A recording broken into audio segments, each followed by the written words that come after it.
Mukunda jewellers మొట్టమొదటి factory outlet లో Kasaraperu festival ఫిబ్రవరి 7 నుంచి 15 వరకు, జూబ్లీస్ లో ఫిబ్రవరి 28న మరియు వైజాగ్ లో ఫిబ్రవరి 29న మన నూతన బ్రాంచెస్ ప్రారంభం.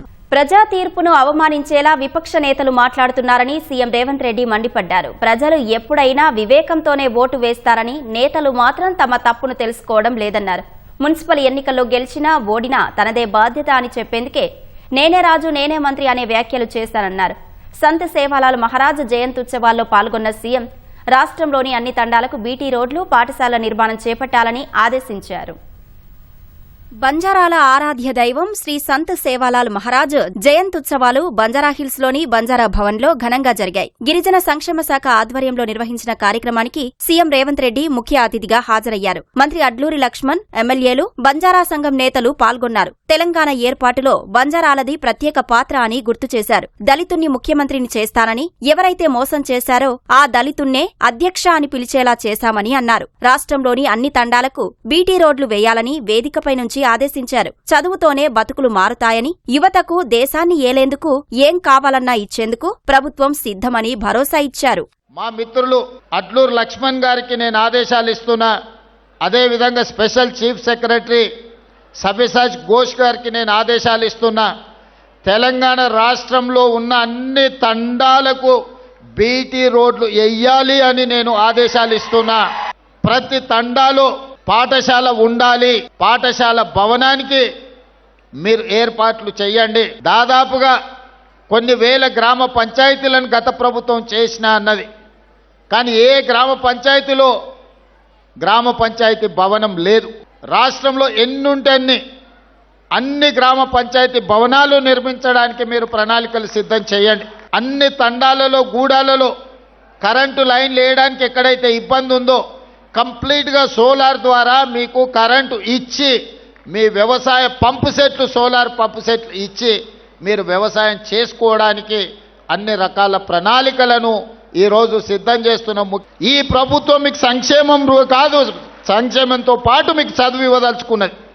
నా సూచన ఒక్కటే, ఇక్కడికి వచ్చిన పిల్లలందరికీ చదువుకోండి, బాగా చదువుకోండి. చదువుకోవడానికి ఏం కావాలనో నన్ను అడగండి. మీరు డాక్టర్లు అవుతారా, మీరు ఇంజనీర్లు అవుతారా, మీరు ఐఏఎస్లు అవుతారా, మీరు ఐపీఎస్లు అవుతారా, మీరు ప్రొఫెసర్లు అవుతారా?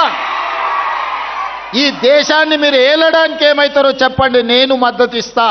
యుక్త వయసులో తప్పుదారి పడితే జీవితకాలం బాధపడతారు, మీ తల్లిదండ్రులకు భారం అవుతారు. నేనే రాజు నేనే మంత్రి అన్న వ్యాఖ్యలపై సీఎం వివరణ ఇచ్చారు. తాము సేవకులమే కాని పాలకులం కాదని పునరుద్ఘాటించారు. తానే ముఖ్యమంత్రి, తానే మున్సిపల్ మంత్రి కాబట్టి మున్సిపల్ ఎన్నికల బాధ్యత తీసుకున్నానని సీఎం చెప్పారు. ఈ ఎన్నికల్లో వచ్చిన ఫలితాలే పనితనానికి గీటురాయి అని స్పష్టం చేశారు. వచ్చే 20 ఏళ్లు పేద ప్రజల సంక్షేమం కోసమే పనిచేస్తామని పునరుద్ఘాటించారు. నాది నేనే తింటా, మీది కూడా నేనే తింటా అనే విధానం నా దగ్గర లేదు.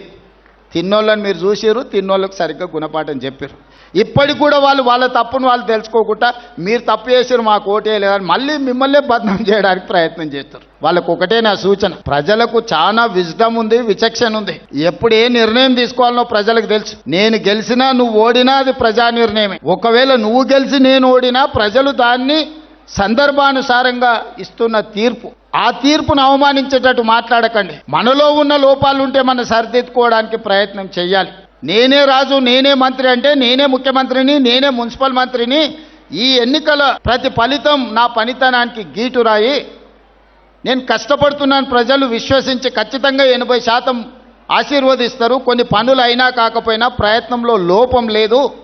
మా వాడు నిజాయితీగానే పనిచేస్తున్నాడు, మా కోసమే పనిచేస్తున్నాడు అని పేదలు నమ్ముతారని నేను చెప్పినా.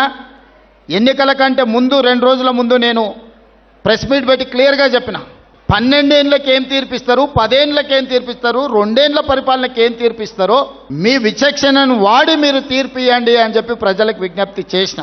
దాని ప్రకారం ఈరోజు 85 నుంచి 90% ఫలితాలు అనుకూలంగా వచ్చినాయి. దీన్ని ఇంకా అభివృద్ధి పదం వైపు నడిపించే బాధ్యత నాకు. దీనివల్ల నేను విర్రవీగను. గెలిస్తే ఉప్పొంగడము, ఓడిపోతే కుంగిపోవడం నాకు లేదు. నేను అన్నీ చూసిన. జడ్పీటీసీ నుంచి ముఖ్యమంత్రి వరకు 20 సంవత్సరాలలో అన్ని హోదాలు చూసిన. కానీ ఎప్పుడు కూడా ప్రజలకు దూరంగాలే, పేదవాళ్ళకు వ్యతిరేకమైన నిర్ణయాలు తీసుకోలేదు. రాబోయే 20 సంవత్సరాలు కూడా ఈ పేదల కోసమే పనిచేస్తా, ఈ పేదల సంక్షేమం కోసమే పనిచేస్తా. సంత సేవాలాల్ ఆలయ నిర్మాణం కోసం అచ్చంపేటలో 20 ఎకరాల స్థలంలో ఆలయాన్ని నిర్మిస్తామని సీఎం తెలిపారు. వచ్చే ఏడాది కల్లా నిర్మాణం పూర్తి చేసి 288వ సేవాలాల్ జయంతి వేడుకలు అక్కడే జరుపుకుందామని అన్నారు.